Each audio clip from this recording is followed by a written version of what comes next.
ഈ ദിവസത്തിൽ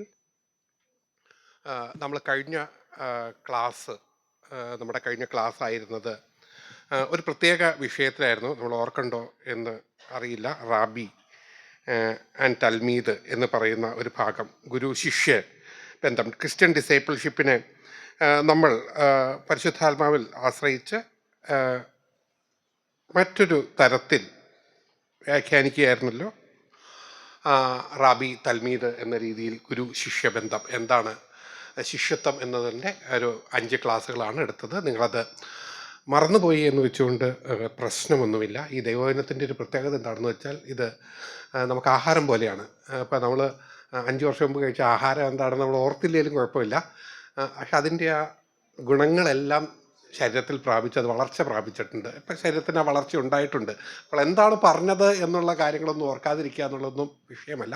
പക്ഷേ ഇപ്പോൾ അത് ഗ്രഹിക്കുകയും അത് ആഹാരമായി മാറ്റുകയും അങ്ങനെ അത് വളർച്ചയ്ക്ക്, നമ്മുടെ വളർച്ചയ്ക്ക് ഉപകാരപ്രദമായി മാറുകയും ചെയ്യണം. അപ്പോൾ നമുക്ക് ഈ ദിവസങ്ങളിൽ നമുക്ക് ചിന്തിക്കാനുള്ളത് കർത്താവ് പഠിപ്പിച്ച പ്രാർത്ഥന. കർത്താവ് ഒരു പ്രാർത്ഥന ശിഷ്യന്മാരെ പഠിപ്പിച്ചു. അപ്പോൾ ആ പ്രാർത്ഥനയുടെ ഉള്ളിലേക്ക് ഒന്ന് ഇറങ്ങിച്ചെന്നാൽ നമ്മൾ ആ പ്രാർത്ഥന അത്തരത്തിൽ തന്നെ പ്രാർത്ഥിക്കാറില്ല. ബാക്കി പട്ടത്ത സഭകൾ പ്രാർത്ഥിക്കുന്നത് പോലെയും അല്ലെങ്കിൽ കേരളം വിട്ട് കഴിഞ്ഞാൽ നോർത്ത് ഇന്ത്യയിലൊക്കെ സഭകളിൽ ചെന്നാൽ അവർ ഈ പ്രാർത്ഥന പ്രഭുവിൻ്റെ പ്രാർത്ഥന എന്ന് പറഞ്ഞുകൊണ്ട് ഈ പ്രാർത്ഥന പ്രാർത്ഥിക്കാറുണ്ട്.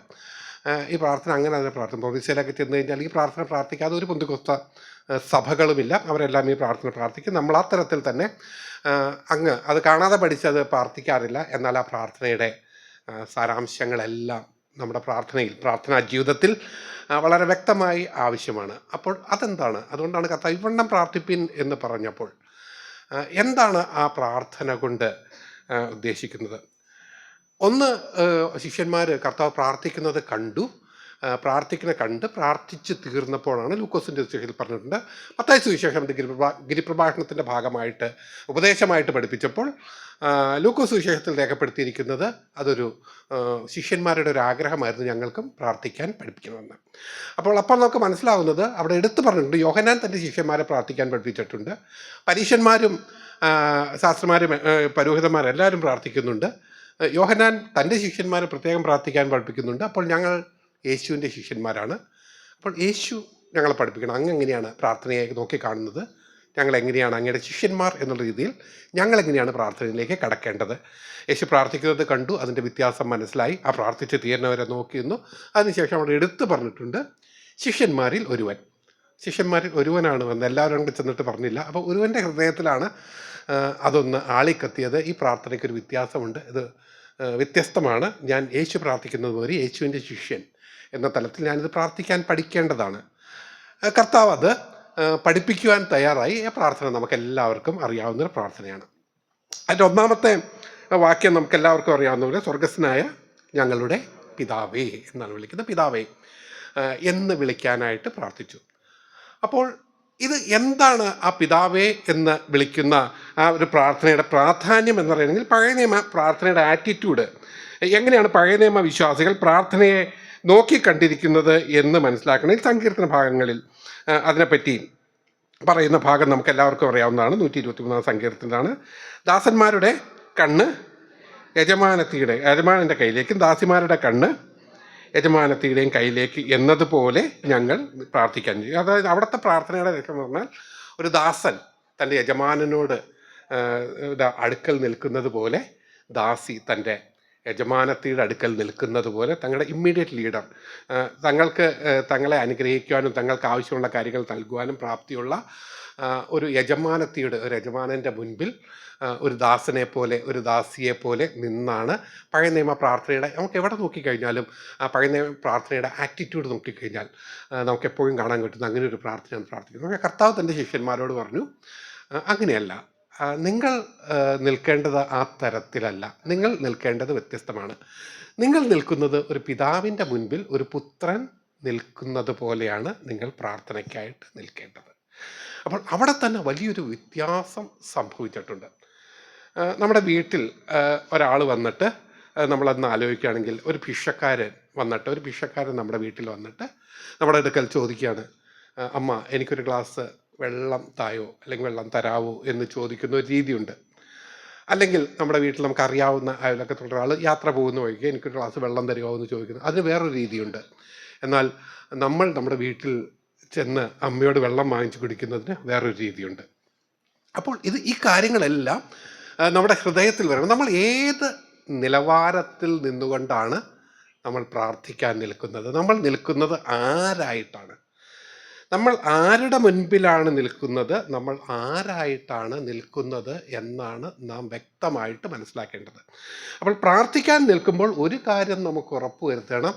നമ്മൾ ഒരവസ്ഥയിൽ നിന്നല്ല പ്രാർത്ഥിക്കുന്നത്. ഒരവസ്ഥ എന്ന് പറയുമ്പോൾ മനസ്സിലാക്കേണ്ട ഒരു കാര്യം എന്താണെന്ന് വെച്ചാൽ, നമ്മളൊരു പ്രത്യേക അവസ്ഥയിലേക്ക് വരും. അതിന് നമുക്ക് ദൈവ സാന്നിധ്യം എന്ന് വേണമെങ്കിൽ പറയാം.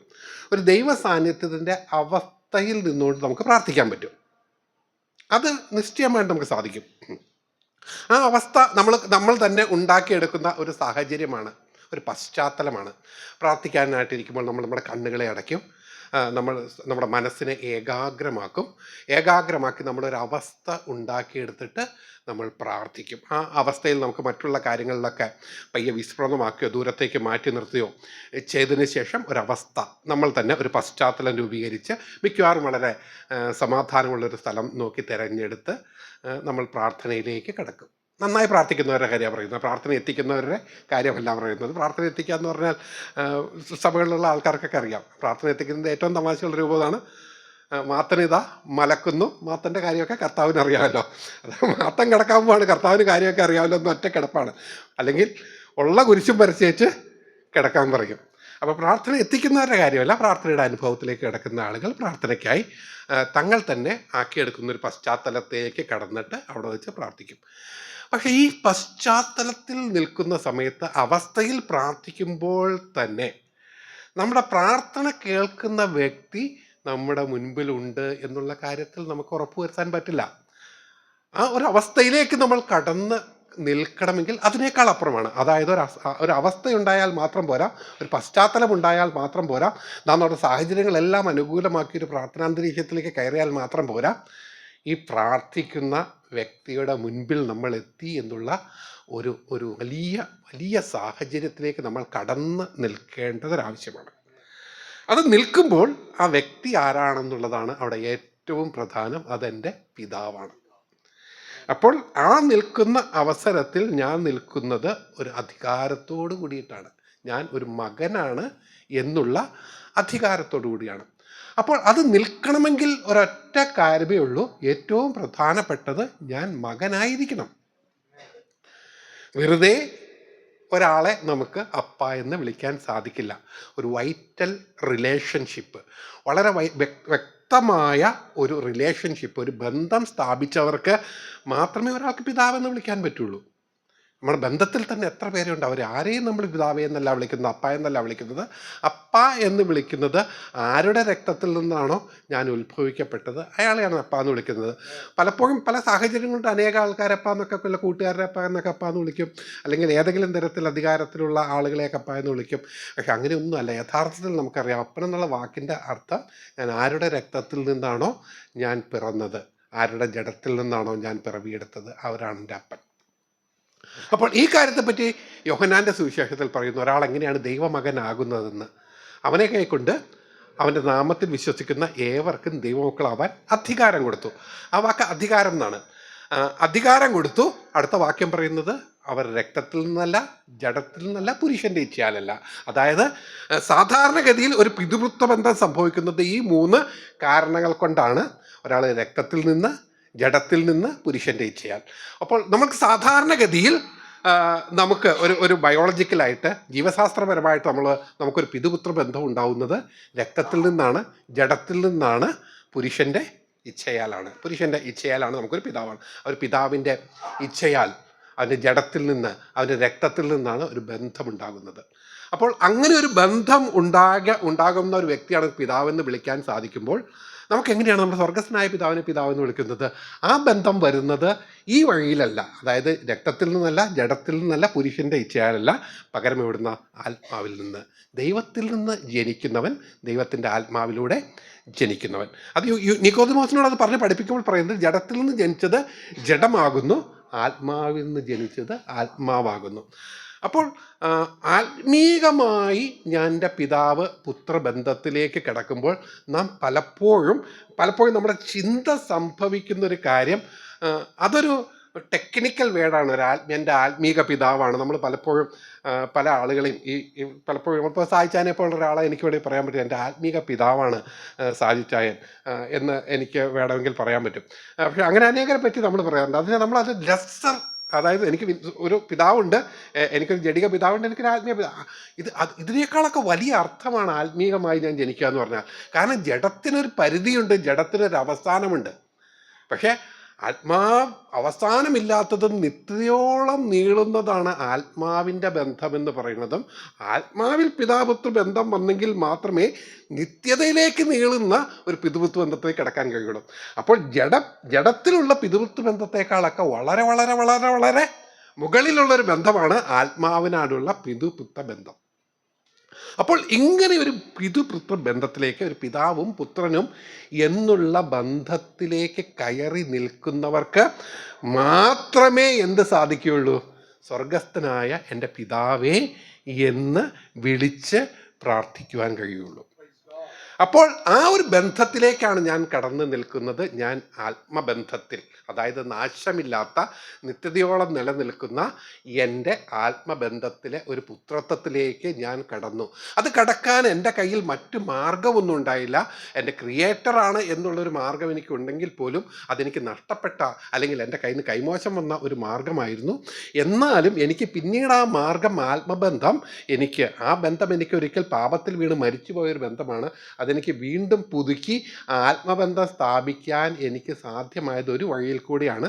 അവനെ കൈക്കൊണ്ട്, അവൻ്റെ നാമത്തിൽ വിശ്വസിക്കുന്നത് കൊണ്ട്, അവനെ കൈക്കൊണ്ട് അവൻ്റെ നാമത്തിൽ വിശ്വസിക്കുന്നതുകൊണ്ട് എനിക്ക് ലഭിച്ച ഒരു വലിയ അധികാരമാണ് ആത്മാവിൽ എനിക്ക് പിതാവ് പുത്രൻ എന്ന ബന്ധത്തിലേക്ക് കടന്ന് നിൽക്കാനായിട്ട് സാധിച്ചത്. അപ്പോൾ വീണ്ടും അതെങ്ങനെയാണെന്ന് വെച്ചാൽ, ആ ബന്ധത്തെപ്പറ്റി നമ്മൾ ഈ പുത്രത്വത്തിലേക്ക് കടന്നു നിൽക്കുമെങ്കിലും ആ പുത്രത്വത്തിൻ്റെ പൂർണ്ണതയുണ്ട്, സത്യമാണ്. അതെ, അവിടെ നമുക്ക് റോമാലേഖനം 8:23 നമുക്കത് പറഞ്ഞു തരുന്നുണ്ട്.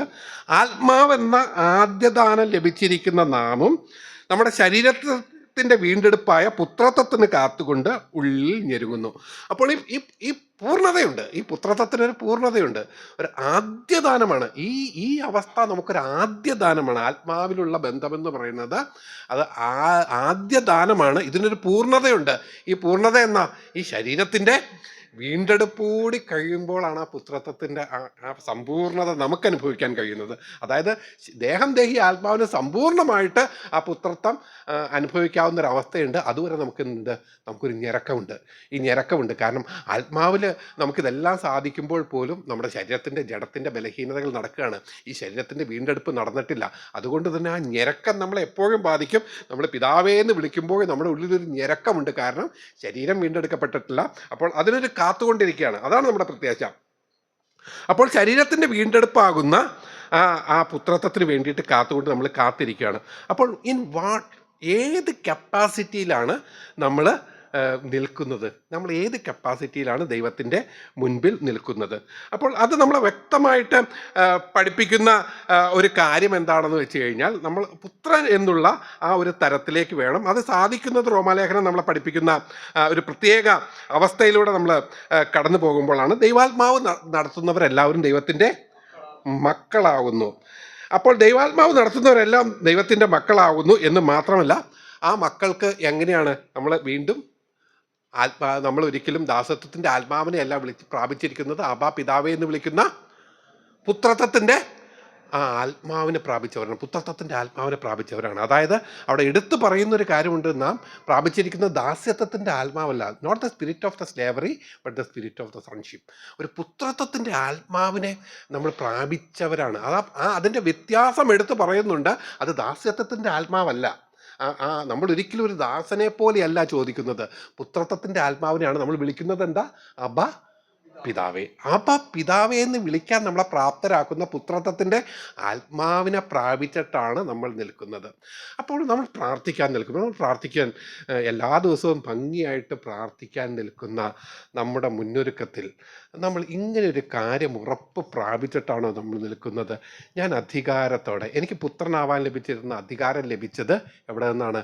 എനിക്ക് ലഭിച്ചിരിക്കുന്ന അധികാരം ഞാൻ അവനെ കൈക്കൊണ്ട് അവൻ്റെ നാമത്തിൽ വിശ്വസിച്ചപ്പോൾ എനിക്ക് ലഭിച്ചിരിക്കുന്ന അധികാരമാണ്. ആ അധികാരത്തോട്, ഒരു പുത്രൻ എന്ന അധികാരത്തോടു കൂടി ഞാൻ അവിടെ ചെന്ന് നിൽക്കുന്നു. ഞാൻ ചെന്ന് നിൽക്കുന്നത് എൻ്റെ പിതാവിൻ്റെ മുൻപിലാണ്.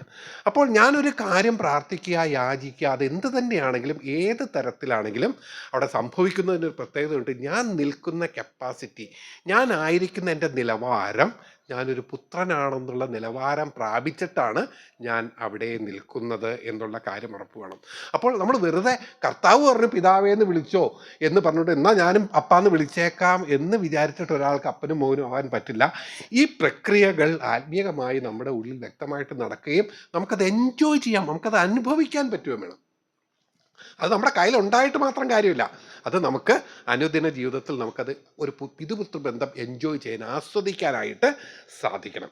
അപ്പോൾ ഇത് വളരെ നിലവാരമുള്ള ഒരു ക്രിസ്തീയ ജീവിതവും ഒരു ക്രിസ്തീയ പ്രാർത്ഥനാ രീതിയുമാണ്. അതായത് അങ്ങനെ നിൽക്കുമ്പോൾ തന്നെ ഇപ്പോൾ നാം ചെയ്യുന്ന അനേക കാര്യങ്ങൾ നമ്മുടെ ജീവിതത്തിൽ ഇല്ലാതെയായി പോകും.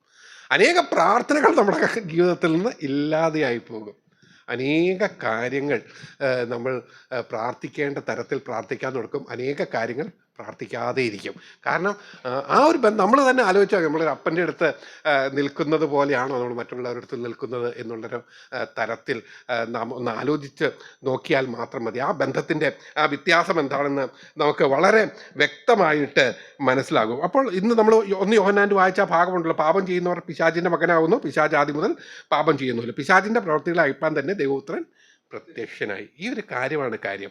അതായത് പാപം ചെയ്ത് പിശാചിൻ്റെ മക്കളായിരിക്കുന്ന ആളുകളുടെ ആ പ്രവർത്തികളെ, പിശാചിൻ്റെ പ്രവർത്തികളെ മുഴുവൻ ദൈവപുത്രൻ അഴിച്ചു. ആ ദൈവപുത്രൻ അഴിച്ചിട്ടാണ് നമുക്ക് ഈ ഒരു വലിയ കൃപ തന്നത്. അതപ്പോഴാണ് സംഭവിക്കുന്നത് നമുക്ക് കാണാം. യോഹന്നാന്റെ സുവിശേഷം 20:17 വായിക്കുന്നു, യേശു അവളോട്, എന്നെ തുടരുത്, ഞാൻ ഇതുവരെ പിതാവിൻ്റെ അടുക്കൽ കയറിപ്പോയിട്ടില്ല, എങ്കിലും നീ എൻ്റെ സഹോദരന്മാരുടെ അടുക്കൽ ചെന്നിട്ട്. കർത്താവ് എന്താ പറയുന്നതൊക്കെ, ശിഷ്യന്മാരുടെ അടുത്തല്ല കേട്ടോ, ആണോ? സാധാരണയാണ് കർത്താവ് ശിഷ്യന്മാരുടെ അടുത്ത് പറയാനല്ലേ, നീ എൻ്റെ സഹോദരന്മാരുടെ അടുക്കൽ ചെന്നിട്ട് എൻ്റെ പിതാവും നിങ്ങളുടെ പിതാവും എൻ്റെ ദൈവവും നിങ്ങളുടെ ദൈവവുമായ എൻ്റെ അടുക്കൽ ഞാൻ കയറിപ്പോകുന്നു എന്ന് മാത്രം അവരോട് പറയുക.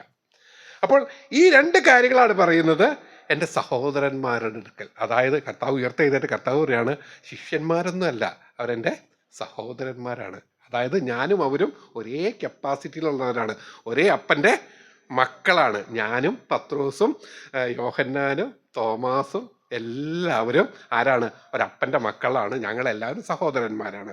അതുകൊണ്ട് ഞാൻ സഹോദരന്മാരെടുക്കണം, എൻ്റെ പിതാവും നിങ്ങളുടെ പിതാവും എൻ്റെ ദൈവവും നിങ്ങളുടെ ദൈവവും അടുക്കിലേക്ക് ഞാൻ കയറിപ്പോകുന്നു എന്നാണ് പറയുന്നത്. അപ്പോൾ ദൈവമക്കളെ, ഈ ഒരു കാര്യം നമ്മുടെ ഹൃദയത്തിൽ വേണം. നമുക്ക് ലഭിച്ചിരിക്കുന്ന ആ പുത്രത്വം എന്ന് പറയുന്ന, അല്ലെങ്കിൽ പിശാചിൻ്റെ പ്രവർത്തികളെ അഴിച്ചു കളഞ്ഞിട്ട് നമുക്ക് പുത്രത്വത്തിലേക്ക് നമ്മളെ കയറ്റി നിർത്തുവാൻ, ന്യായപ്രമാണത്തിൽ നിന്ന് ഉള്ള കീഴിലുള്ള വിലയ്ക്ക് വാങ്ങി പുത്രത്വം വാങ്ങിച്ച് തന്ന അതിമഹത്തായ ഒരു പ്രവൃത്തിയാണ് കാലസമ്പൂർണതയിൽ സംഭവിച്ചത്. അപ്പോൾ ആ ഒരു കാര്യം നമുക്ക് എൻജോയ് ചെയ്യാൻ പറ്റുന്നുണ്ടോ ഇല്ലയോ എന്നുള്ളതാണ് ഏറ്റവും വലിയ കാര്യം. പുത്രനായതുകൊണ്ട് മാത്രം കാര്യമില്ല, നമുക്കത് എൻജോയ് ചെയ്യാൻ പറ്റണം. മുടിയൻ പുത്രൻ കഥയിലെ മൂത്ത പുത്രൻ്റെ കാര്യം ഒന്ന് ആലോചിക്കും. പുത്രനല്ലേ? ആണ്, പുത്രനാണ്. പുത്രനായതുകൊണ്ട് വല്ല കാര്യമുണ്ടോ? എൻ്റെ കൂട്ടുകാരുടെ കൂടെ സന്തോഷിക്കാൻ നീ എനിക്കൊരാട്ടിൻകുട്ടിയെ പോലും തന്നിട്ടല്ലോ. ഈ ജീവിതകാലം മുഴുവൻ അവിടെ ജീവിച്ചത് ഒരു ദാസനെ പോലെയാണ്, പുത്രനെ പോലെയല്ല. കാരണം അവൻ അപ്പൻ്റെ കൂടെയാണ് ജീവിക്കുന്നത്, അപ്പൻ പറയണൊക്കെ കേൾക്കുന്നുണ്ട്, അപ്പാന്നാ വിളിക്കുന്നത്. പക്ഷെ he cannot enjoy that sonship. ആ പുത്രത്വം ഒന്ന് ആസ്വദിക്കാൻ സാധിക്കാതെ നിൽക്കുകയാണ്. ഒരാട്ടിൻകുട്ടിയെ എടുക്കാൻ പോലും ധൈര്യമില്ലാതെ, കൂട്ടുകാരുടെ കൂടെ കൂടി ഒന്ന് സന്തോഷിക്കാൻ പോലും സാധിക്കാത്ത വിധത്തിൽ അതിൻ്റെ ഒരു തരത്തിലും തൻ്റെ പുത്രത്വത്തെ ആസ്വദിക്കാതിരിക്കുക. അപ്പൻ അത്ഭുതപ്പെട്ടു വയ്ക്കാൻ, നീ എന്താ പറയണേ മോനെ, ഇതെല്ലാം നിൻ്റെയല്ലേ, എൻ്റേതെല്ലാം നിൻ്റേതല്ലേ മോനെ എന്നാണ് ചോദിക്കുന്നത്. അപ്പം എൻ്റേതെല്ലാം നിൻ്റേതല്ലേ എൻ്റെ മകനെ എന്ന് ചോദിക്കുമ്പോൾ കർത്താവ് ഈ പ്രാർത്ഥന, പിന്നീട് കർത്താവ് തൻ്റെ മഹാപുരോഹിത പ്രാർത്ഥന സമയത്ത് പ്രാർത്ഥിക്കുന്നത്, എൻ്റേതെല്ലാം നിൻ്റേതും നിൻ്റേതെല്ലാം എൻ്റെ. അതാണ് പുത്രത്വം. ഈ ഒരു പുത്രത്വത്തിലേക്ക് നമുക്ക് ആസ്വാദന നിലവാരത്തിലേക്ക് കടന്നു നിൽക്കാൻ കഴിഞ്ഞിട്ടില്ലെങ്കിൽ നമ്മുടെ പ്രാർത്ഥനകളൊക്കെ എവിടെയൊക്കെയോ താഴെ നിൽക്കുന്നത്. നമ്മുടെ നിലവാരം ഒത്തിരി താഴെ നിൽക്കുന്നത്. അവർ കപ്പാസിറ്റി ഈസ് വെരി ഡൗൺ. ഒരു ദാസൻ്റെ സ്റ്റാറ്റസിൽ കാര്യം നമുക്കറിയാം, പുത്രനാന്നൊക്കെ അറിയാമെങ്കിലും ആ ദാസൻ്റെ സ്റ്റാറ്റസിൽ തന്നെ നിൽക്കുകയാണ്. പുത്രത്വത്തിലേക്ക് കടന്ന് കയറി നിൽക്കാൻ സാധിക്കാത്ത ഒരു അവസ്ഥ. അപ്പോൾ അതാണ് നാം മനസ്സിലാക്കേണ്ടത്. അപ്പോൾ യഥാർത്ഥത്തിൽ നാം ഓരോരുത്തരും നമ്മളെ തന്നെ പറഞ്ഞ് പഠിപ്പിക്കണം. ആത്മാവിൽ നാം പറഞ്ഞ് മനസ്സിലാക്കണം. പരിശുദ്ധാത്മാവെന്ന ആദ്യ ദാനം ലഭിച്ച് ഞാൻ ആത്മാവിൽ എൻ്റെ പുത്രത്വം എനിക്ക് സ്ഥിരീകരിച്ച് കിട്ടപ്പെട്ടതാണ്. അത് മുദ്രയാൽ എന്നെ മുദ്ര വെച്ച് എനിക്ക് അടയാളം വെച്ച് എന്നെ അനുഗ്രഹിച്ച് എനിക്ക് തന്നിരിക്കുന്ന അധികാരമാണ്. ആ അധികാരത്തിലാണ് ഞാൻ നിൽക്കുന്നത് എന്നുള്ള കാര്യം മറന്നു പോകരുത്. അപ്പോൾ അത് ആദ്യമേ തന്നെ നമ്മളെ തന്നെ പറയുകയും പഠിപ്പിക്കുകയും ചെയ്ത് നമ്മളത് അംഗീകരിക്കുകയും അത് ആസ്വദിക്കുകയും ചെയ്യുമ്പോൾ, അത് ആസ്വദിച്ചറിയാൻ നമ്മൾ തുടങ്ങുമ്പോഴാണ് യഥാർത്ഥത്തിൽ നമുക്ക് ആ പ്രാർത്ഥനയിൽ നിൽക്കാൻ പറ്റുള്ളൂ. അപ്പോൾ സ്വർഗസ്ഥനായ എൻ്റെ പിതാവേ എന്ന് വിളിച്ച് പ്രാർത്ഥിക്കാൻ കർത്താവ് പഠിപ്പിക്കുമ്പോൾ ഒന്നാമതായിട്ട് നാം നിൽക്കുന്നത് ഏത് കപ്പാസിറ്റിയിലാണ്? രണ്ടാമത് എടുത്ത് നമ്മൾ ചിന്തിക്കേണ്ട ഒരു കാര്യം, ഈ പിതൃപുത്ര ബന്ധത്തേക്കാൾ അപ്പുറമായിട്ട് ഒരു ബന്ധമുണ്ട്. പിതൃപുത്ര ബന്ധം വളരെ വളരെ വൈറ്റൽ ആൻഡ് ബയോളജിക്കൽ ആയിട്ടുള്ള ഒരു കാര്യമായിരിക്കുന്നത് പോലെ there is another office also. മറ്റൊരു ബന്ധവും കൂടി ഉണ്ട്. അത് ഒഫീഷ്യലാണ്. നമ്മുടെ ഇന്ത്യയിലെ രാഷ്ട്രപതിയുടെ പുത്രൻ, ആ പുത്രന് എനിക്കൊരു കാറ് വേണമെന്ന് പറയാനായിട്ട് മകൻ എന്നുള്ള നിലവാരത്തിൽ കടന്നു ചെന്ന് ചോദിക്കാൻ എനിക്കൊരു കാറിൻ്റെ ആവശ്യമുണ്ട്, തരണം. അല്ലെങ്കിൽ എനിക്കൊരു പഠിക്കാൻ ഫീസ് വേണം, പുസ്തകം വേണം, വസ്ത്രം വേണം എന്നൊക്കെ നമുക്ക് ഒരു പുത്രനായിട്ട് നിന്ന് ചോദിക്കാം. പക്ഷേ ഞാൻ പറയുകയാണ്, എൻ്റെ ഒരു സുഹൃത്തുണ്ട്, ചൈനക്കാരനാണ്. അവൻ ഇന്ത്യയിൽ ഒരു പൗരത്വം കൊടുക്കണമെന്ന് പറയുമ്പോൾ അതൊരു മകന് ചോദിക്കാവുന്ന കാര്യമല്ല. അത് മകന് ചോദിച്ചാൽ അതിന് ചില നിയമങ്ങളും വ്യവസ്ഥകളും ഉണ്ട്. അത് ചോദിക്കണമെങ്കിൽ ഞാൻ ഇതിൻ്റെ നിയമങ്ങളും വ്യവസ്ഥകളും അറിഞ്ഞിട്ട് അത് ചോദിക്കാവുന്ന ഒരു നിലവാരത്തിലുള്ള ഒരു വ്യക്തിക്ക് അത് ചോദിക്കാൻ സാധിക്കുകയുള്ളൂ. അപ്പോൾ അങ്ങനെ രണ്ടാമത് നമുക്ക് ഒരു പുത്രൻ എന്നതിനോടൊപ്പം തന്നെ മറ്റൊരു നിലവാരം കൂടി നമ്മൾ പ്രാപിക്കേണ്ടതുണ്ട്. അത് നമ്മൾ ഒരിക്കലും എടുത്ത് പ്രയോഗിക്കാൻ ഇതുവരെ നമ്മൾ മനസ്സ് കാണിക്കാത്ത ഒരു വലിയ, അതായത് പുത്രൻ എന്നുള്ള അധികാരത്തിനോടൊപ്പം തന്നെ നമുക്ക് തന്നിരിക്കുന്ന വേറൊരു അധികാരമുണ്ട്. അത് രാജകീയ പുരോഹിതനാകാനുള്ള അധികാരമാണ്. അപ്പോൾ ഒരു പൗരോഹിത്യത്തിൻ്റെ അധികാരമാകുവാനായിട്ട് ഒരു അധികാരം തന്നുകൊണ്ട് ആണ് നമുക്ക് ഇവിടെ ആ ഒരു അവസ്ഥ കൂടി നമ്മൾ എൻജോയ് ചെയ്യാൻ നമ്മൾ പഠിച്ചില്ലെങ്കിൽ നമുക്കിതിൻ്റെ പൂർണ്ണതയില്ല. അനേക കാര്യങ്ങൾ നമ്മൾ സ്വർഗീയമായ ആത്മീകമായ കാര്യങ്ങൾ മറ്റുള്ളവർക്ക് വേണ്ടി ചോദിക്കുവാനായിട്ട് നാം നിൽക്കുന്ന സമയത്ത് നമുക്ക് മനസ്സിലാക്കേണ്ട കപ്പാസിറ്റി അത് പുത്രൻ്റെ കപ്പാസിറ്റിയിൽ മാത്രം സാധ്യമല്ല. മറ്റാരാണ്? നമുക്കൊരു പുരോഹിതൻ്റെ കപ്പാസിറ്റി കൂടി ആവശ്യമുണ്ട്. അപ്പോൾ ഒരു പുത്രനാണെന്നുള്ള ബലത്തിൽ ഞാൻ നിൽക്കുമ്പോൾ തന്നെ ഞാനൊരു പുത്രൻ മാത്രമല്ല, ഞാനൊരു പുരോഹിതൻ കൂടിയാണ്. ആ പുരോഹിതൻ എന്നുള്ള രീതിയിലാണ് എനിക്ക് അനേക ആത്മീകമായ കാര്യങ്ങൾ എനിക്ക് ചോദിക്കാൻ പറ്റുള്ളൂ. പലപ്പോഴും ചില കാര്യങ്ങൾ ചോദിക്കുമ്പോൾ യോഹന്നാൻ്റെയും യാക്കോബിൻ്റെയും അമ്മ വന്നിട്ട് കർത്താവിനോട് ചോദിക്കുന്നുണ്ട്, ഒരാൾ വലത്ത് ഭാഗത്തിരിക്കണം, ഒരാൾ ഇടത്ത് ഭാഗത്ത് ഇരിക്കണം എന്ന് പറയുമ്പോൾ കർത്താവ് പറയുന്നൊരു കാര്യമുണ്ട്, നീ ചോദിക്കുന്നത് എന്താണെന്ന് നിനക്ക് മനസ്സിലായിട്ട് പോലുമില്ല. നീ ആ ചോദിക്കുന്നതിൻ്റെ വ്യാപ്തി എന്താണെന്ന് നിനക്ക് മനസ്സിലായിട്ട് പോലുമില്ല. അപ്പോൾ അത് മനസ്സിലാക്കി ചെയ്യണമെങ്കിൽ നമുക്ക് ഒരു പുത്രൻ എന്നുള്ള അവസ്ഥ മാത്രം പോരാ, നമുക്കൊരു പുരോഹിതൻ എന്നുള്ളൊരു അഭിഷേകം കൂടി അതിൻ്റെ കൂടെ ആവശ്യമുണ്ട്. അപ്പോൾ നമ്മൾ ഇടുമ്പോൾ തന്നെ ഞാനൊരു പുത്രനായിരിക്കുമ്പോൾ തന്നെ ഒരു പുരോഹിതൻ്റെ കുപ്പായം കൂടി എനിക്ക് വേണം. ഞാൻ കഴിഞ്ഞ ദിവസം നമ്മുടെ കിഴക്കമിശ്ശേരി അച്ഛൻ്റെ കബറടക്കത്തിന് ശവസംസ്കാര ശുശ്രൂഷയ്ക്ക് അവിടെ പോയിരുന്നപ്പോൾ അവിടെ പൗരോഹിത്യത്തെ പറ്റി എടുത്ത് പറയുമ്പോൾ ഒരച്ഛൻ പ്രാർത്ഥിച്ചപ്പോൾ, അച്ഛനാണോ തിരുമേനിയാണോ പ്രാർത്ഥിച്ചപ്പോൾ 3 പൗരോഹിത്യങ്ങളുള്ള ഒരാളാണെന്നാണ് പ്രാർത്ഥിച്ചത്. അവിടെ പ്രാർത്ഥിച്ച അനുസരിച്ച് അഹ്റോന്യ ക്രമപ്രകാരമുള്ള ഒരു പൗരോഹിത്യമുണ്ട് അച്ഛന്, പിന്നെ മൽക്കിസദേക്കിൻ്റെ ക്രമപ്രകാരമുള്ള ഒരു പൗരോഹിത്യമുണ്ട്, വിശ്വാസികളിൽ ഉള്ള ആഗമന പൗരോഹിത്യം. ഈ പൗരോഹിത്യം എല്ലാം ഉള്ള ഒരാളാണ് ഉള്ളതെന്നാണ് പറയുന്നത്. ആയിക്കോട്ടെ, അത് അവരുടെ വിശ്വാസം. അതല്ല പറയുന്നത്, നമുക്ക് അവിടെ വ്യക്തമായിട്ട് നമ്മളോട് പറഞ്ഞിരിക്കുന്ന ഒരു കാര്യമാണ് പൗരോഹിത്യം. അപ്പോൾ ഇത് എങ്ങനെയാണോ യേശു കർത്താവ് ശുശ്രൂഷ ചെയ്തത് അതേ നിലവാരത്തിൽ തന്നെയാണ് നമുക്കും പിതാവിൻ്റെ മുമ്പിൽ നിൽക്കാൻ പറ്റുന്നത്. കർത്താവ് എങ്ങനെയാണ് നിന്നത് എന്ന് എടുത്തു പറയുന്ന എബ്രായ ലേഖനം 5-ാം അധ്യായത്തിൻ്റെ 5-ാം വാക്യം, അത് അവിടെ ക്രിസ്തുവും മഹാപുരോഹിതനാകുവാനുള്ള മഹത്വം സ്വതവേ എടുത്തിട്ടില്ല. നീ എൻ്റെ പുത്രൻ, ഇന്ന് ഞാൻ നിന്നെ ജനിപ്പിച്ചിരുന്നു അവനോട് അല്ലി ചെയ്തവനോട് കൊടുത്തത് അത്രയും. അങ്ങനെ മറ്റൊരിടത്തും നീ മൽക്കിസദേക്കിന്റെ ക്രമപ്രകാരം എന്നേക്കും ഒരു പുരോഹിതൻ എന്ന് പറയുന്നു. ക്രിസ്തു തൻ്റെ ഐഹിക ജീവിതകാലത്ത് തന്നെ മരണത്തിൽ രക്ഷിപ്പാൻ കഴിയുന്നോട് ഉറച്ച നിലവിളിയോടും കണ്ണുനീരോടും കൂടി അപേക്ഷിക്കുകയും അഭയാചന കഴിക്കുകയും ചെയ്തു. ഭയഭക്തി കൊടുത്ത് ഉത്തരം ലഭിക്കുകയും ചെയ്തു. ഇവിടെ നോക്കൂ, പൗരോഹിത്യത്തിൻ്റെ കാര്യം പറഞ്ഞതിന് ശേഷമാണ് ഈ കാര്യം പറയുന്നത്. അതായത് പൗരോഹിത്യം മൽക്കിസദേക്കിന്റെ ക്രമപ്രകാരമുള്ള പൗരോഹിത്യനാണ് ഐഹിക ജീവിതകാലത്തോ മരണത്തിന് രക്ഷിപ്പാൻ കഴിയുന്ന ഉറച്ച നിലയോടും കണ്ണീരോട് അപേക്ഷയും അഭയാചനയും. അവിടെ കർത്താവിൻ്റെ പ്രാർത്ഥനയും അതിൻ്റെ ഉത്തരം ലഭിക്കുകയും ചെയ്തു. പൊത്തുന്നെങ്കിലും താൻ അനുഭവിച്ച കഷ്ടങ്ങളാൽ അനുസരണപ്പെടുന്ന തികഞ്ഞ തന്നെ അനുസരിക്കുന്നവർക്ക് നിത്യരക്ഷയുടെ കാരണഭൂതനായി തീർന്നു. മൽക്കിസദേക്കിന്റെ ക്രമപ്രകാരം മഹാപുരോഹിതൻ എന്നുള്ള നാമം ദൈവത്താൽ ലഭിച്ചിരിക്കുന്നു. ഇതിനെക്കുറിച്ച് ഞങ്ങൾക്ക് കുറേ പറയാനുണ്ട്, എങ്കിലും നിങ്ങൾ കേൾപ്പാൻ മാന്യമുള്ളവരായി തീർന്നുകൊണ്ട് തെളിയിച്ചു തരാൻ വിഷമം. ഇതാണ് പ്രശ്നം. ഈ കാര്യങ്ങൾ പഠിപ്പിക്കേണ്ടതുണ്ട്, പക്ഷെ കേൾക്കാൻ മാന്യമുള്ളവരായി തീർന്നുകൊണ്ട് ഇതൊന്നും പറയാതെ നമ്മൾ മറ്റു കാര്യങ്ങൾ പറഞ്ഞു പോകേണ്ടി വരുന്നു. അപ്പോൾ ഈ കാര്യങ്ങൾ നമുക്ക് ഗ്രഹിക്കാതെ നമുക്കൊരിക്കലും ഈ പൗരോഹിത്യത്തിൻ്റെ നിലവാരത്തിൽ നിന്നുകൊണ്ട് പ്രാർത്ഥിക്കാൻ സാധിക്കില്ല. ഒരു പുത്രത്വത്തിൻ്റെ നിലവാരത്തിലും പൗരോഹിത്യത്തിൻ്റെ നിലവാരത്തിലും നിന്നുകൊണ്ട് പ്രാർത്ഥിക്കണമെങ്കിൽ ഇത് രണ്ടും എന്താണെന്ന് അറിയുകയും ഇത് നമ്മൾ ആസ്വദിക്കുന്ന എൻ്റെ അധികാരത്താൽ എനിക്ക് ലഭിച്ചിരിക്കുന്ന ഒരു അവകാശമാണെന്ന് തിരിച്ചറിഞ്ഞുകൊണ്ട് ആ നിലവാരത്തിൽ എനിക്ക് പിതാവിൻ്റെ മുൻപിൽ നിൽക്കുവാൻ കഴിയും. ഇപ്പോൾ ഒരു പഴയ നിയമ ചിത്രം നമുക്ക് ആലോചിച്ചൊക്കെ നമുക്ക് കാണാം എങ്ങനെയാണ് സാധിക്കുന്നത്. പഴയ നിയമത്തിൽ കാണുന്നത് മഹാപുരോഹിതന് മാത്രം എവിടെ കയറാൻ പറ്റും, മഹാപുരോഹിതന് മാത്രം ഹോളീസോ അതിവിശുദ്ധ സ്ഥലത്തേക്ക് കയറിയേക്കാം. പുരോഹിതന്മാരെല്ലാം എവിടെ നിൽക്കുന്നത്, വിശുദ്ധ സ്ഥലത്ത്. വിശുദ്ധ സ്ഥലത്ത് പുരോഹിതന്മാരെല്ലാം നിൽക്കുകയും യാഗങ്ങൾ കഴിക്കുകയും പ്രാർത്ഥനകൾ കഴിക്കുകയും ചെയ്തുകൊണ്ടിരിക്കുമ്പോൾ മഹാപുരോഹിതന് മാത്രം എവിടെ കയറാൻ പറ്റും, ഹോളി ഓഫ് ഹോളീസിലേക്ക്, അതിവിശുദ്ധ സ്ഥലത്തേക്ക് കയറി നിൽക്കാൻ പറ്റും. ഇവിടെ അത് തന്നെയാണ് ഇവിടെ സംഭവിക്കുന്നത്. അതേ കാര്യം തന്നെ സംഭവിക്കുന്നത്. യേശുക്രിസ്തു എന്ന മഹാപുരോഹിതൻ മൽക്കിസദേക്കിന്റെ ക്രമപ്രകാരം എന്നേക്കും മഹാപുരോഹിതനായ യേശുക്രിസ്തു എവിടെ ചെയ്തു, വിശുദ്ധ മന്ദിരത്തിലേക്ക് പ്രവേശിച്ചു. ആ വിശുദ്ധ മന്ദിരത്തിലേക്ക് പ്രവേശിച്ചപ്പോൾ പുരോഹിതവർഗമായ നാം എല്ലാവരും ആരാധനയായിട്ട് അവിടെ നിൽക്കുന്നുണ്ട്, വിശുദ്ധ സ്ഥലത്ത് നിൽക്കുന്നുണ്ട്. അപ്പോൾ പഴയ നിയമത്തിൽ ഇതേ ചിത്രം തന്നെയാണ് കാണുന്നത്. മഹാപുരോഹിതൻ മാത്രം അതിവിശുദ്ധ സ്ഥലത്തേക്ക് കിടക്കും. അപ്പോൾ എന്ത് ചെയ്യും, അപ്പുറേ പുരോഹിതവർഗമെല്ലാം അവർക്ക് ആർക്കും കയറാൻ പറ്റില്ല, അവരെല്ലാവരും എവിടെ നിൽക്കും, അവിടെ താഴ്ത്തി നിൽക്കും.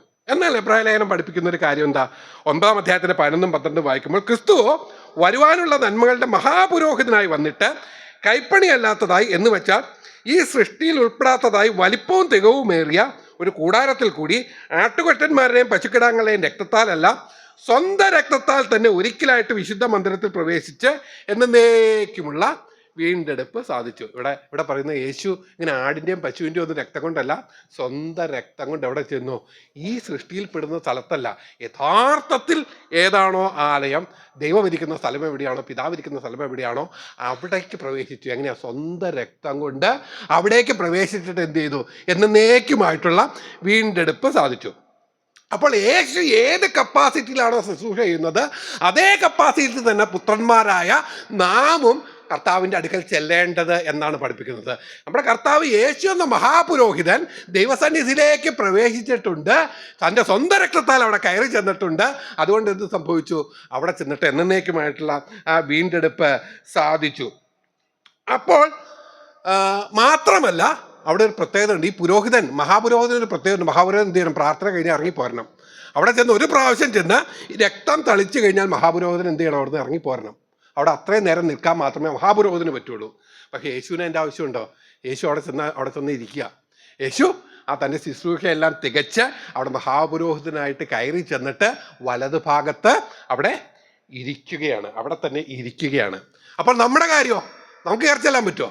അപ്പോൾ അവിടെ പറയുന്ന കാര്യമനുസരിച്ച് യേശു അവിടെ കയറി ചെന്നു. മഹാപുരോഹിതന് മാത്രം കയറി ചെല്ലാവുന്ന സ്ഥലത്തേക്ക് കയറി ചെന്നു. അവിടെ മഹാപുരോഹിതൻ ആയിരിക്കുന്ന അതിവിശുദ്ധ സ്ഥലത്തിനും പുരോഹിതന്മാർ നിൽക്കുന്ന വിശുദ്ധ സ്ഥലത്തിനും ഇടയിൽ എന്തുണ്ട്, വലിയൊരു കർട്ടനുണ്ട്. ഇത് തമ്മിൽ വ്യത്യാസമുണ്ട്. അങ്ങോട്ട് മഹാപുരോഹിതന് മാത്രം കയറാം, പുരോഹിതന്മാർക്ക് കയറാൻ പറ്റില്ല. അതായിരുന്നു പഴയ നിയമകാലത്തെ പ്രശ്നം. നമ്മുടെ കാര്യം അങ്ങനെയാണോ? നമ്മുടെ കാര്യം അങ്ങനെയല്ലല്ലോ. എന്ത് ചെയ്തു, തൻ്റെ ദേഹമെന്ന തിരശീല കീറി നമുക്ക് വേണ്ടി സൃഷ്ടിച്ച ഒരു പുതിയ വഴിയായി, ഒരു പുതിയ വഴി നമുക്ക് എവിടെ ചെല്ലാം, അവിടം വരെ, അടുത്ത് വരെ കടന്ന് ചെല്ലാം. അപ്പോൾ മഹാപുരോഹിതനും പുരോഹിതന്മാരും പഴയ നിയമത്തിൽ ഒരു വലിയ വലിയ തിരശീല കൊണ്ട് മറവുണ്ടായിരുന്നു. പുരോഹിതന്മാർക്ക് അവരുടെ ജീവിതകാലത്ത് ഒരിക്കൽ പോലും അവിടെ കടന്നു കയറി ചെല്ലാനോ അതിൻ്റെ അകത്ത് കയറി ചെന്ന് ആ ദൈവസാന്നിധ്യത്തിൽ നിൽക്കാനോ സാധ്യമല്ലാത്ത വിധത്തിൽ മറച്ചിരുന്ന ഒരു വലിയ തിരശീലയുണ്ടായിരുന്ന ആ തിരശീലയെ കീറി ഇപ്പോൾ എവിടെ ചെല്ലാം? എല്ലാ പുരോഹിതന്മാർക്കും എവിടെ വരെ ചെല്ലാം? അടുത്ത് വരെ കടന്ന് ചെല്ലാം. അപ്പോൾ 2 കണ്ടീഷനിലാണ് നമുക്ക് പിതാവിൻ്റെ അടുക്കൽ ചെല്ലാൻ പറ്റുന്നത്. ഒന്ന്, പുത്രനാണ് എന്നുള്ള ആ വലിയ ഒരു അധികാരത്താൽ എനിക്ക് എവിടെ ചെല്ലാം? എനിക്ക് എൻ്റെ പിതാവിൻ്റെ അടുക്കൽ ചെല്ലാം. അതൊരു പിതൃത്വ ബന്ധത്താലുള്ള കാര്യങ്ങൾക്കായിട്ട് എനിക്ക് ഇടുന്നെല്ലാം. അതോടൊപ്പം തന്നെ ആത്മീകമായ കാര്യങ്ങൾക്കായിട്ട്, ഭരണപരമായ കാര്യങ്ങൾക്ക് നമുക്ക് ഇടപെടാനായിട്ട് നമുക്ക് ലഭിച്ചിരിക്കുന്ന വലിയൊരു പട്ടത്തമുണ്ട്. അത് പൗരോഹിത്യമാണ്. ആ പൗരോഹിത്യൻ, ഒരു പുരോഹിതൻ, രാജകീയ പുരോഹിതൻ എന്നുള്ള നിലവാരത്തിൽ എനിക്കവിടെ ചെല്ലാം. ധൈര്യപൂർവ്വം എനിക്ക് യേശു മുൻപാകെ, എനിക്ക് മുമ്പാകെ അവിടെ കടന്നു ചെന്ന് വീണ്ടെടുപ്പ് എന്നേക്കും സാധ്യമാക്കിയത് കൊണ്ട് എനിക്കവിടെ ചെല്ലാം. എനിക്ക് അവിടം വരെ കടന്നു ചെന്ന് പിതാവിൻ്റെ മുൻപിൽ നിൽക്കാം. ഞാനൊരു കാര്യം ചോദിച്ചോട്ടെ, നമ്മൾ പ്രാർത്ഥിക്കാൻ തുടങ്ങിയിട്ട് എത്ര കാലമായി കാണും അല്ലേ? ഇപ്പം രക്ഷിക്കപ്പെട്ടതാണ്, രക്ഷിക്കപ്പെട്ടതിന് മുമ്പും പ്രാർത്ഥന തുടങ്ങിയതാണ്. നമ്മൾ ആരെങ്കിലും ഈ ഒരു കപ്പാസിറ്റി നമുക്കുണ്ടെന്ന് നമ്മൾ ചിന്തിച്ചിട്ടുണ്ടോ? നമ്മൾ ഇങ്ങനൊരു അധികാരത്തിലാണ് ഞാൻ ദൈവമുമ്പാകെ നിൽക്കുന്നത്, എൻ്റെ പിതാവിൻ്റെ മുൻപാകെ നിൽക്കുന്നത് എന്ന് ഞാൻ ചിന്തിച്ചിട്ടുണ്ടോ? ഞാൻ ഒരു പുത്രൻ എന്നുള്ള രീതിയിലും ഒരു പുരോഹിതൻ എന്നുള്ള രീതിയിലും, ഒരു പുത്രൻ എന്നുള്ള രീതിയിൽ ഒരു വ്യക്തിപരമായ ബന്ധത്തിലും, ഒരു പുരോഹിതൻ എന്നുള്ള രീതിയിൽ ഒരു നിയമപരമായ ബന്ധത്തിലുമാണ് ഞാൻ എൻ്റെ പിതാവിൻ്റെ മുൻപിൽ നിന്ന് ഒരു കാര്യം ചോദിക്കാൻ നിൽക്കുന്നത് എന്ന് എപ്പോഴെങ്കിലും നമ്മുടെ ഹൃദയത്തിൽ നമുക്ക് തോന്നിയിട്ടുണ്ടോ? ഒന്ന് ചിന്തിച്ചു നോക്കി. എനിക്ക് ഈ 2 കപ്പാസിറ്റി ഉണ്ട്, ഈ 2 കാര്യമുണ്ട്. ഇതൊന്നും തോന്നാത്തതിൻ്റെ കാര്യം എന്താണെന്ന് വെച്ചാൽ, യാചകന് ഇതൊന്നും തോന്നേണ്ട കാര്യമില്ല. യാചകന് ചോദിക്കേണ്ട അമ്മ ധർമ്മം താട്ടേ എന്ന് മാത്രമേ ഉള്ളൂ. കിട്ടുന്നത് വാങ്ങിച്ചുകൊണ്ട് പോയാൽ മതി. അവിടെ ബന്ധവും വേണ്ട, സ്വന്തവും വേണ്ട, അധികാരവും വേണ്ട, ഒന്നും വേണ്ട അല്ലേ? നമ്മൾ വീട്ടിൽ വന്ന് നമ്മളോട് ചോറ് ചോദിക്കുകയോ തുണി ചോദിക്കുകയോ പൈസ ചോദിക്കുകയോ എന്ന യാചകർക്ക് ഇതിൻ്റെ ഒന്നും ആവശ്യമില്ല. അവർക്ക് വെറുതെ ചെന്ന് ചോദിക്കുക, കിട്ടണ വാങ്ങിക്കുക. ഈ വീട്ടിൽ കിട്ടിയത് തികഞ്ഞില്ലെങ്കിൽ അടുത്ത വീട്ടിലും പോവുക, 10 വീട്ടിൽ കയറുമ്പോൾ അവരുടെ കാര്യം നടക്കും. അവർക്ക് നമ്മളെക്കാൾ കൂടുതൽ ശമ്പളം കിട്ടും, അവർക്ക് തിരിച്ചു പോകാം. ഈ കപ്പാസിറ്റിയിലാണോ നമ്മൾ ഇപ്പോഴും നിൽക്കുന്നത്? ചിലപ്പോൾ പുറമേ പറയുമായിരിക്കും, പാടുമായിരിക്കും, അതാണ് ഇതാണെന്നൊക്കെ പറയുക, പുത്രനാണ് പുരോഹിതനാണെന്നൊക്കെ പറയുമെങ്കിലും ഞാൻ എൻ്റെ ഹൃദയത്തിൽ ഇത് എപ്പോഴെങ്കിലും അനുഭവിക്കുന്നുണ്ടോ? ഞാനിത് ആസ്വദിക്കുന്നുണ്ടോ? ഞാൻ എൻ്റെ പിതാവിൻ്റെ മുമ്പിൽ പോയി നിൽക്കുന്നത് ഞാൻ പുത്രനായിട്ടാണ്. ഞാൻ എൻ്റെ പിതാവിൻ്റെ മുമ്പിൽ നിൽക്കുന്നത് എനിക്ക് ലഭിച്ച പൗരോഹിത്യം കൊണ്ടാണ്. ഇത് രണ്ടും ലഭിച്ചത് എനിക്ക് യേശുക്രിസ്തു യഥാർത്ഥ പുത്രൻ എന്നെ സഹോദരനായിട്ട് ഏറ്റെടുത്തത് കൊണ്ടും, യഥാർത്ഥ മഹാപുരോഹിതൻ എന്നെ പുരോഹിതവർഗമായിട്ട് എന്നെ അസൈൻ ചെയ്തുകൊണ്ട് എനിക്കൊരു പവറുണ്ട്, എനിക്കൊരു അധികാരമുണ്ട്. അങ്ങനെയാണ് കടന്ന് ചെല്ലുന്നതെന്ന് നമുക്ക് എപ്പോഴെങ്കിലും മനസ്സിലായിട്ടുണ്ടോ? ഒരു വിസ സ്റ്റാമ്പിങ് സെറ്റിൽ, അതായത് ഇപ്പം അമേരിക്കയ്ക്ക് പോയാൽ അപ്പോൾ ഈ തവണ ഒന്ന് ചെന്ന് നോക്കണം. ഇപ്പോൾ വിജയ് പോകുന്ന സമയത്ത് അവിടെ ചെല്ലുമ്പോൾ കുവൈറ്റിൽ ചെന്നങ്ങ് ഇറങ്ങുമ്പോൾ നമുക്കറിയാം, നമ്മളിങ്ങനെ നിൽക്കണം, വരിയായിട്ട് നിൽക്കണം. ഒരു പുള്ളി നമ്മുടെ പാസ്പോർട്ട് നോക്കും, വിസ നോക്കും, നമ്മുടെ മുഖത്തോട്ട് നോക്കും, അവിടെ നോക്കും, ഇവിടെ നോക്കും. എന്നിട്ട് ഒരു സൗകര്യം ഉണ്ടെങ്കിൽ കയറ്റിട്ടാൽ മതി. വിസ ഉണ്ടെന്നുള്ളത് ഒരു അവകാശമൊന്നുമല്ല. അവിടെ ഇരിക്കുന്ന പുള്ളിക്ക് തോന്നുകയാണ് ഇവനെ കത്ത് കയറ്റണ്ടെന്ന് വെച്ചാൽ ഒന്നും പറയാനില്ല, അടുത്ത വണ്ടി കയറി തിരിച്ച് പോരണം. പക്ഷേ കുവൈറ്റ് സിറ്റിസൺ എങ്ങനെയാണോ? അവൻ നടന്നു പോകും ഈസി ആയിട്ട്. അവൻ അവിടുത്തെ പൗരനാ. അവന് ഇതൊന്നും ബാധകമല്ല, ഈ നിയമങ്ങളൊന്നും ബാധകമല്ല, കാരണം അവരവിടുത്തെ പൗരനാണ്. അപ്പോൾ അതാണ് അതിൻ്റെ വ്യത്യാസം. നമുക്ക് ലഭിച്ചിരിക്കുന്ന ഈ അവകാശവും അധികാരവും എന്താണെന്ന് തിരിച്ചറിയാണ്ട് പലപ്പോഴും ഒരു യാചകന്റെ നിലവാരത്തിൽ നിന്നുകൊണ്ട് യഥാർത്ഥത്തിൽ എന്ത് ചോദിക്കണമെന്ന് പോലും അറിയാതെ വണ്ണം നാം പലപ്പോഴും കയറി നിൽക്കുകയാണ്. ഒരു പിതാവേ എന്ന് വിളിക്കുവാനായിട്ട് ഒറ്റ വാക്കിൽ നമ്മുടെ അടുത്ത് കർത്താവ് പറഞ്ഞിട്ട്, പിതാവേ എന്ന് വിളിക്കണമെന്ന് പറഞ്ഞ ഒരു വാക്കിൽ പറഞ്ഞപ്പോൾ നാം ഒരു വാക്കങ്ങ് പറയുമാര് ആവർത്തി പിതാവേ പിതാവേ പിതാവേ എന്ന് വിളിച്ചുകൊണ്ടിരുന്നാൽ അത് പിതൃത്വ ബന്ധമില്ല. യഥാർത്ഥത്തിൽ നമുക്ക് ആ ഒരു ബന്ധം സ്ഥാപിക്കപ്പെടണം പുരോഹിതൻ. അപ്പോൾ ഈ കാര്യത്തെ പറ്റി പത്രോസ് അപ്പോസ്തലൻ നമ്മളെ പഠിപ്പിക്കുന്ന കാര്യമുണ്ട്. 1 പത്രോസ് 2-ാം അധ്യായത്തിൽ പറയുന്ന കാര്യം 2-ന്റെ 4-5 വാക്യങ്ങളിൽ, മനുഷ്യൻ തള്ളിയതെങ്കിലും ദൈവസന്നിധിയിൽ ശ്രേഷ്ഠവും മാന്യവുമായ ജീവനുള്ള കല്ലായ അവൻ്റെ അടുക്കൽ വന്നിട്ട് നിങ്ങളും ജീവനുള്ള കല്ലുകൾ എന്നതുപോലെ ആത്മീയ ഗ്രഹമായി യേശുക്രിസ്തു മുഖാന്തരം ദൈവത്തിന് പ്രസാദമുള്ള ആത്മീയ യാഗം കഴിക്കാൻ തക്കവണ്ണം വിശുദ്ധ പുരോഹിത വർഗമായിട്ട് പണിയപ്പെടുന്നു. അപ്പൊ എങ്ങനെയാ വേണ്ടത്? മനുഷ്യൻ തള്ളിയതെങ്കിലും ദൈവസന്നിധിയിൽ ശ്രേഷ്ഠവും മാന്യമായ മൂലക്കല്ലായ അവൻ്റെ അടുക്കൽ വന്നിട്ട്. അപ്പൊ മൂന്നാമത്തെ ഫാക്ടറാണ് വരുന്നത്. ഒന്ന്, പുത്രനായ യേശുക്രിസ്തുവിന്റെ അടുക്കൽ ചെന്ന് പുത്രത്വം പ്രാപിക്കുന്നു. മഹാപുരോഹിതനായ യേശുക്രിസ്തുവിന്റെ അടുത്ത് പൗരോഹിത്യം പ്രാപിക്കുന്നു. മൂന്നാമതായിട്ട് മൂലക്കല്ലായ ഒരു ഭവനത്തിന്റെ പണി നടക്കുന്നുണ്ട്. മൂലക്കല്ലായ യേശുവിന്റെ അടുക്കൽ വന്നിട്ട് ഒരു ഭവനമായി മാറുന്നു. മൂന്നാമത്തെ കണ്ടീഷൻ ഇതാണ്. പുത്രനായാ പോരാ, പുരോഹിതനായാ പോരാ, ഭവനമാകണം. ഭവനമാകണം. അപ്പോൾ ഈ ഭവനമാകുന്നതിനെ പറ്റി എബ്രായ ലേഖനം വ്യക്തമായിട്ടാണ് പഠിപ്പിക്കുന്നത്. മൂന്നാം അധ്യായത്തിന്റെ 6-ാം വാക്യത്തിൽ, ക്രിസ്തുവോ അവന്റെ ഭവനത്തിന് അധികാരിയായ പുത്രനായിട്ട് തന്നെ പ്രത്യാശയുടെ ധൈര്യവും പ്രശംസയും നാം അവസാനത്തോളം മുറുകെ പിടിച്ചുകൊണ്ടാൽ നാം അവന്റെ ഭവനമാകുന്നു. ഒന്ന് ആലോചിച്ച് നോക്കിയേ. മൂന്നാമത്, we are his household. ഒരു വീടെന്ന് തന്നെ ചിന്തിക്കില്ലേ? കുടുംബം എല്ലാം ഹൗസ് ഹോൾഡ്. നമ്മൾ അവൻ്റെ വീട് എല്ലാം. ഇപ്പം ഞാനും മെറീനയും എൻ്റെ 3 മക്കളും ചേരുന്നത് ഞങ്ങളുടെ ഭവനമാണ്, ഞങ്ങളുടെ വീടാണത്.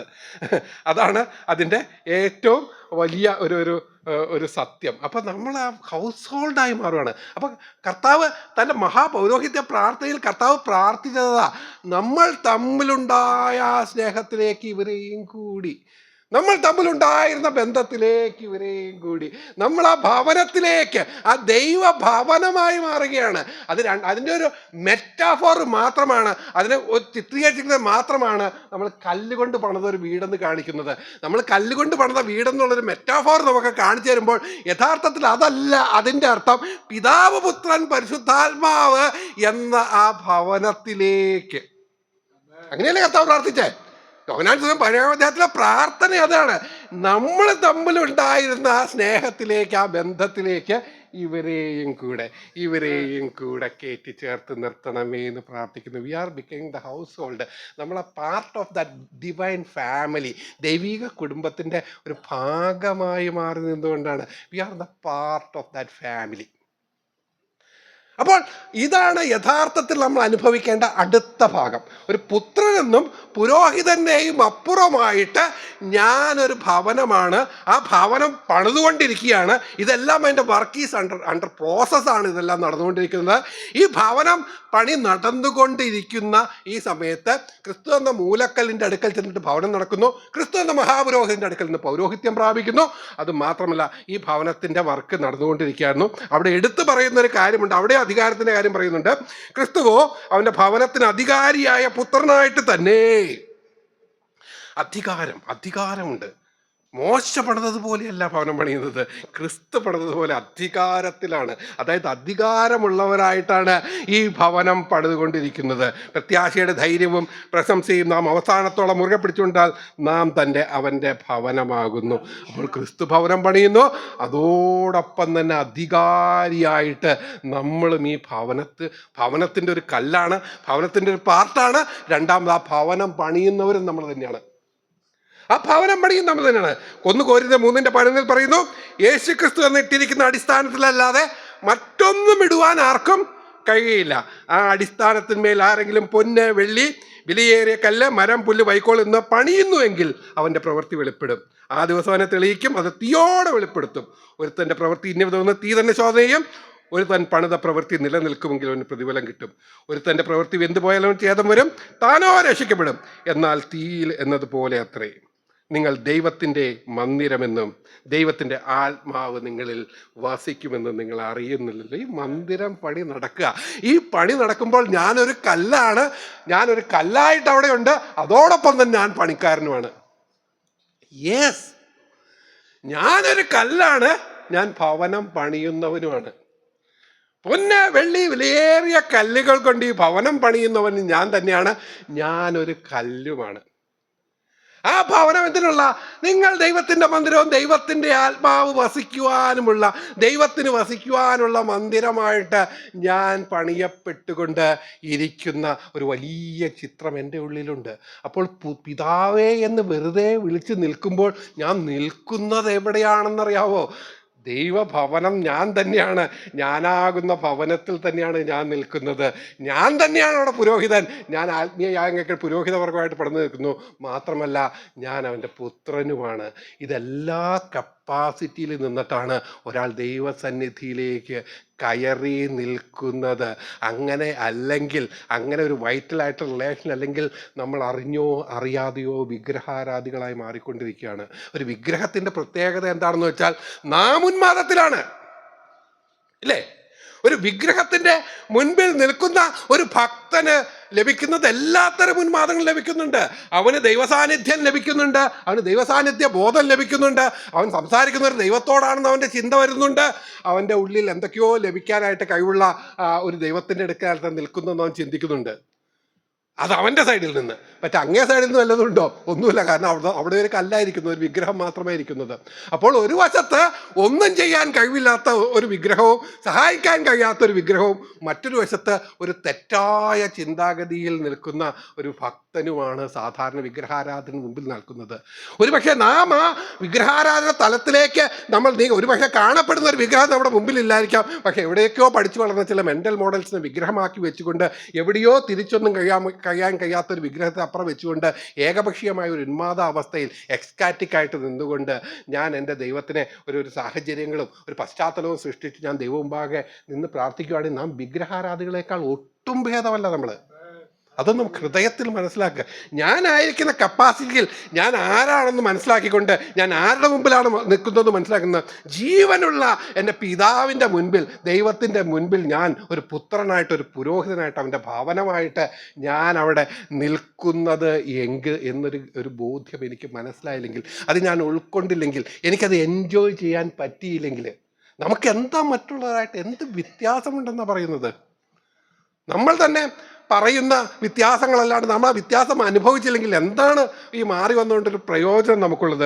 ദൈവമക്കളെ, പുത്രത്വം വലിയൊരു കാര്യമാണ്. പൗരോഹിത്യം അതിമനോഹരമായൊരു കാര്യമാണ്.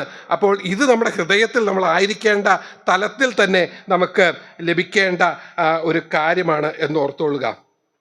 അപ്പോൾ ഈ ഒരു കാര്യത്തിൽ, ഈ പുത്രത്വത്തിലേക്ക് നമുക്ക് കയറി നിൽക്കാൻ പറ്റുന്നുണ്ടോ? ഈ ഒരു യാചകനല്ല, ഒരു ദാസൻ എന്നുള്ള തലത്തിൽ നമുക്ക് കയറി നിൽക്കുവാൻ കഴിയുന്നുണ്ടോ? ഇങ്ങനെ ഒരു കാര്യത്തിലേക്ക് നമുക്ക് കടന്നു നിന്നില്ലെങ്കിൽ നമ്മൾ പിതാവേ എന്ന് വിളിക്കുന്നതിന് എന്താണ് അർത്ഥമുള്ളത്? നമ്മളൊരു പുരോഹിതനാണെന്ന് പറയുന്നതിന് എന്താണ് ഒരു അർത്ഥമുള്ളത്? പൗരോഹിത്യത്തിൻ്റെ കാര്യം എന്താണ്? പൗരോഹിത്യത്തിൻ്റെ അവകാശം എന്താണ്? എന്താണ് ഒരു പുരോഹിതൻ അവിടെ ചെയ്യേണ്ടി വരുന്നുണ്ട്? എന്താണ് ഒരു പുരോഹിതൻ്റെ ആവശ്യം അവിടെ വരുന്നത്? തന്നെത്താൻ വിശുദ്ധീകരിക്കപ്പെട്ട, കോൺസെൻട്രേറ്റ് ചെയ്ത പുരോഹിതന് മാത്രമേ വിശുദ്ധ സ്ഥലത്ത് കയറി നിൽക്കാൻ കഴിയുള്ളൂ. സാധാരണ വിശ്വാസിക്ക് പോലും അവിടെ കയറി, ഒരു യഹൂദൻ ആയിട്ട് ജനിച്ചതുകൊണ്ട്, ആ യഹൂദനായതുകൊണ്ട് പോലും അവന് പ്രാകാരങ്ങളിൽ നിന്നുകൊണ്ട് തിരുനിവാസം എത്ര മനോഹരമെന്ന് ദൂരെ നിന്ന് കുരുകിലിനെയും മീമപക്ഷിയെയും നോക്കി അസൂയപ്പെട്ട് നിൽക്കാൻ മാത്രമേ സാധിക്കുകയുള്ളൂ. കയറാൻ പറ്റില്ല. അവർക്ക് വേണ്ടി കൂടി ഇടിവിൽ നിൽക്കാനായിട്ട് ആകെ പുരോഹിത വർഗന്മാർക്ക് മാത്രമേ പറ്റുള്ളൂ. അപ്പോൾ പുരോഹിതൻ എന്താ ചെയ്യുന്നത്? പുരോഹിതൻ്റെ പണി ആരാധനയാണ്. ആരാധന എന്ന് പറയുമ്പോൾ എന്താണ് പുരോഹിതൻ്റെ ആരാധന? പഴയ നിയമകാലത്ത് എവിടെ നോക്കിയാലും യാഗം തന്നെയാണ് ആരാധന. അപ്പോൾ യാഗമാകുന്ന ഒരു ആരാധനയിലേക്ക് നമുക്ക് ദൈവമുമ്പാകെ ആരാധനയ്ക്കായിട്ട് നിൽക്കുന്നു എന്ന് പറയുമ്പോൾ എന്താണ് നമ്മുടെ ആരാധന? ആ ആരാധനയ്ക്ക് നമുക്ക് എത്രമാത്രം നമുക്ക് ആരാധനയിലേക്ക് കടന്ന് കയറുവാൻ സാധിക്കുന്നുണ്ട് എന്നുള്ള കാര്യം നമ്മൾ എപ്പോഴെങ്കിലും ചിന്തിച്ചിട്ടുണ്ടോ? ഓടി നോക്കുമോ? ഈ ഒരു കാര്യത്തിൻ്റെ അകത്ത് മോശയോട് പറയുന്നൊരു കാര്യമുണ്ട്. അതായത് മോശയോട് പറയാണ് ദൈവം, പുറപ്പാട് പുസ്തകം 3:4, അവൻ യശോവ കണ്ടപ്പോൾ മുൾപ്പടർപ്പിന് നടുവിൽ മോശേ എന്ന് വിളിച്ചതിന് അവൻ ഇതാ എന്ന് പറഞ്ഞു, അപ്പോൾ ഇങ്ങോട്ട് അടുക്കരുത്, നീ നിൽക്കുന്ന സ്ഥലം വിശുദ്ധമാണ്. മോശയോട് പറയുന്നത്, ദൈവസാന്നിധ്യം വെളിപ്പെട്ടു, ദൈവത്തിൻ്റെ ദർശനം അവിടെ ഉണ്ടായപ്പോഴും മോശയോട് ദൈവം പറയണം, ഇങ്ങോട്ട് അടുത്ത് വരരുത്, എൻ്റെ അടുത്ത് വരരുതെന്നാണ് പറയുന്നത്. എന്നാൽ നമ്മളോട് എന്താ പറയുന്നത്? എബ്രായർ 4:16 പറയുന്നത്, അതുകൊണ്ട് കരുണ ലഭിപ്പാനും തക്ക സമയത്ത് സഹായത്തിനുള്ള കൃപ ലഭിപ്പാനായിട്ട് ധൈര്യത്തോടെ കൃപാസനത്തിൻ്റെ അടുത്ത് ചെല്ലുക. മോശേ, ഏറ്റവും വലിയ ദൈവഭക്തനായ മോശ, ദൈവം മുഖത്തോട് മുഖം സംസാരിക്കുന്ന മോശയോട് പറയാണ്, ദൈവ സാന്നിധ്യമാണ്, വിശുദ്ധ സ്ഥലമാണ്, നീ അടുത്ത് വരരുത്, നീ എൻ്റെ അടുക്കൽ വരരുത് എന്ന് പറഞ്ഞപ്പോൾ നമ്മളോട് എന്താ പറയണേ? ധൈര്യപൂർവം അടുത്തേക്ക് കടന്നു വരിക എന്നാണ്, മുഖം മറയ്ക്കാതെ കടന്ന് വരിക എന്ന് ആണ് പറയുന്നത്. അപ്പോൾ ഇതാണൊരു കാര്യം. അപ്പോൾ ദൈവമക്കളെ, ഈ ഒരു കാര്യം കൊണ്ട് നമുക്ക് മനസ്സിലാക്കേണ്ട ഒരു കാര്യമാണ് ഈ പൗരോഹിത്യത്തിൽ ആയിരിക്കുന്ന ഒരു സമയത്ത് എന്താണ് നമ്മൾ ചെയ്യുന്നത്? എഫേസ്യർ 5:2 വാക്യത്തിൽ വായിക്കുന്നു, ക്രിസ്തുവും നിങ്ങളെ സ്നേഹിച്ച് നമുക്ക് വേണ്ടി തന്നെത്താൻ ദൈവത്തിന് സൗരഭ്യവാസനയായി വഴിപാട് യാഗവുമായി അർപ്പിച്ചതുപോലെ സ്നേഹത്തിൽ നടപ്പിൻ. അതാണ് പറയുന്നത്. ക്രിസ്തുവോ നിങ്ങളെ സ്നേഹിച്ച് നമുക്ക് വേണ്ടി തന്നെത്താൻ ദൈവത്തിന് സൗരഭ്യവാസനയായി വഴിപാടും യാഗവുമായി അർപ്പിച്ചതുപോലെ സ്നേഹത്തിൽ നടപ്പിൻ. നമ്മളോട് പറയുന്നത് എന്താ? ക്രിസ്തു എന്താ ചെയ്തത്? ഒരു പുരോഹിതൻ തന്നെത്താൻ ചെയ്ത് അവൻ തന്നെത്താനെ ദൈവത്തിന് പ്രസാദമുള്ള വഴിപാടും യാഗവുമായിട്ട് തന്നെത്താനെ അർപ്പിച്ചു. അതുപോലെ തന്നെ നടക്കാനാണ് നമ്മളോടും പറയുന്നത്. അപ്പോൾ അവിടെ അടുത്ത കാര്യമാണ് നമ്മുടെ മുമ്പിലേക്ക് വെക്കുന്നത്. അടുത്ത കാര്യം വെക്കുന്നത് എന്താണെന്ന് വെച്ചാൽ, ഈ പറയുന്ന ഞാൻ, ഒരു പുരോഹിതനായ ഞാൻ, മന്ദിരമാകുന്ന ഞാൻ, പുത്രനാകുന്ന ഞാൻ തന്നെയാണ് വഴിപാടാകുന്നത്, യാഗമാകുന്നത്. അയ്യോ, തീർന്നോ? ഇനിയും എനിക്ക് പേടിപ്പിക്കാൻ എനിക്ക് തന്നെ ഭയമാകുന്നത് പറഞ്ഞുകൊണ്ടിരിക്കുമ്പോൾ, അല്ലേ? ഏതൊരുവനും കൊണ്ട് അർപ്പിക്കാൻ എന്തെങ്കിലും വേണം അവൻ്റെ കയ്യിൽ. എന്താണ് നമ്മുടെ വഴിപാട്? എന്താണ് നമ്മുടെ യാഗം? റോമാലേഖനം 12-ാം അധ്യായത്തില്, സഹോദരന്മാരെ, ഞാൻ ദൈവത്തിൻ്റെ മനസ്സലിവ് ഓർപ്പിച്ച് നിങ്ങളെ പ്രബോധിപ്പിക്കുന്നത്, നിങ്ങൾ ബുദ്ധിയുള്ള ആരാധനയായി നിങ്ങളുടെ ശരീരങ്ങളെ ജീവനും വിശുദ്ധിയും ദൈവത്തിന് പ്രസാദവുമുള്ള യാഗമായി സമർപ്പിപ്പിൻ. പുരോഹിതനായാൽ പോരാ, ഭവനമായാൽ പോരാ, പുത്രനായാൽ പോരാ, വഴിപാടായി മാറണം, യാഗമായി മാറണം. അപ്പോൾ ഇതൊരു ചെറിയ കാര്യമല്ല. എവിടെയോ കൈപൊക്കി പേപ്പർ പൂരിപ്പിച്ചൊന്നും ഇതിൻ്റെ അകത്തേക്ക് കടന്നു ചെല്ലാമെന്ന് ആരും കരുതണ്ട. തുടക്കത്തിലെല്ലാം ശരിയാ, തുടക്കത്തിൽ അതിവിശാലമാണ്, എല്ലാവരും കൈ നീട്ടി. പക്ഷേ അകത്ത് കടന്നു കഴിഞ്ഞാൽ അതിശക്തമായ നിയമങ്ങളാൽ ബന്ധിക്കപ്പെട്ട, അതിശക്തമായ പരിജ്ഞാനങ്ങളാൽ ബന്ധിക്കപ്പെട്ട സ്വർഗീയ നിയമങ്ങൾക്ക് കീഴിൽ നിൽക്കേണ്ടവരാണ് നാം എല്ലാവരും. അത് പടിപടിയായി വളർച്ചയുടെ ഓരോ ഘട്ടങ്ങളിലും കർത്താവ് നമ്മളെ പഠിപ്പിച്ചു തരുമ്പോൾ അതനുസരിച്ച് അടുത്ത പടിയിലേക്ക് കടന്നു നിന്ന് നാം ദൈവസന്നിധിയിൽ, ദൈവസാന്നിധ്യത്തിലേക്ക് എത്രമാത്രം അടുത്ത് വരാൻ പറ്റും. ഇതാണ് നമ്മുടെ ജീവിതത്തിൽ ആവശ്യമുള്ളത്. അപ്പോൾ ഒരു പിതാവേ എന്ന് വിളിച്ച് പ്രാർത്ഥിക്കാൻ പഠിച്ചപ്പോൾ ഒരൊറ്റ വാക്കിൽ തീർന്നെങ്കിൽ അതിൻ്റെ ആന്തരാർത്ഥത്തിലേക്ക് തീരാൻ എൻ്റെ ജീവിതകാലത്ത് നിങ്ങളെ പഠിപ്പിച്ചു തരാൻ സാധിക്കില്ല. അപ്പോൾ ഒന്ന് ആലോചിച്ച് നോക്കുക, അത്ര അർത്ഥമാണ്. ഞാനിത് നിർത്താൻ, ഇത് ചുരുക്കാൻ ഞാൻ പെട്ട പാട് എനിക്കറിയാം. അതായത് ഈ സമയത്തിൻ്റെ ഉള്ളിൽ ഇത്രയും കൊണ്ട് എത്തിക്കാനായിട്ട് നിങ്ങൾ ജ്ഞാനികളാണ്, നിങ്ങൾക്കിത് മനസ്സിലാവും. ഞാൻ പറഞ്ഞത് വെച്ചുകൊണ്ട് നിങ്ങൾക്ക് എവിടെ വരെ വേണമെങ്കിലും പോകാം ഇതിൻ്റെ അർത്ഥത്തേക്ക്. നിങ്ങൾ ഇനി ദൈവാത്മാവിലും ദൈവത്തോട് ഇതിൻ്റെ അങ്ങേറ്റത്ത് വയ്ക്കും. പക്ഷെ ഒരു കാര്യം ഓർത്തോ, ഞാൻ തന്നെ പുത്രനെങ്കിൽ, ഞാൻ തന്നെ പുരോഹിതനെങ്കിൽ, ഞാൻ തന്നെ ഭവനമെങ്കിൽ, ഞാൻ തന്നെ വഴിപാടെങ്കിൽ, അത്തരത്തിലാണ് എനിക്ക് ദൈവസന്നിധിയിൽ കയറിയിരിക്കാൻ പറ്റുള്ളൂ. അങ്ങനെയാണ് എനിക്ക് പിതാവേ എന്ന് വിളിക്കാൻ പറ്റുള്ളൂ. കർത്താവിൻ്റെ പ്രാർത്ഥനയുടെ 1-ാമത്തെ വരി നമ്മൾ ഇന്ന് കഷ്ടി തീർത്തു എന്ന് പറയാം. ഇനി അടുത്ത സമയം കിട്ടുമ്പോൾ നിൻ്റെ നാമം എന്നുള്ള ആ ഭാഗത്തേക്ക് മടക്കാം. ഈ വചനങ്ങളാൽ ദൈവം നമ്മളെ അനുഗ്രഹിക്കട്ടെ.